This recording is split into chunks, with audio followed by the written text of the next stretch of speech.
Itulah Farhana Rizal, saya ingat kita dah habis cuba dah buat khutbah Jumaat kan. Khutbah pun saya minta sediakan supaya nak mengingatkan masyarakat supaya tak tertipu kan, tapi masih lagi ada yang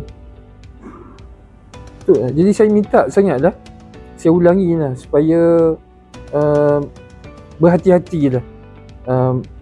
Dan kalau boleh macam yang saya sebut, kalau ada tawaran-tawaran untuk menunaikan haji berkaitan dengan visa mujamalah ni, kita simak dulu betul-betul. Sebab jumlah saya difahamkan yang dalam siasatan polis ni jumlah dia agak besar, dalam 71,000 saya difahamkan. Tak apalah, yang part tu kita serahkan kepada polis. Tapi jumlah yang begitu besar ni, dan saya percaya kebanyakan daripada kita mungkin dah simpan duit untuk tempoh masa yang panjang kan.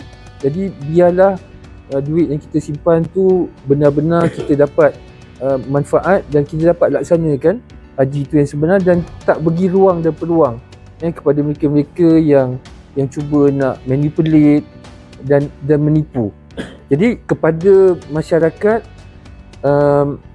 kena sentiasa alert. Dan bila mana ada tawaran-tawaran yang kata ada dijanjikan dengan visa-visa mujamalah ini, semaklah dulu sebelum mengambil keputusan untuk menerima tawaran sebegitu.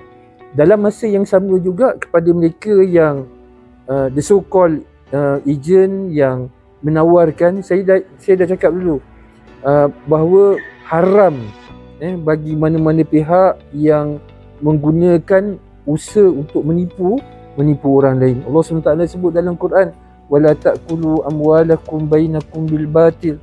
Jangan sekali-kali kamu makan harta orang lain dengan cara yang batil.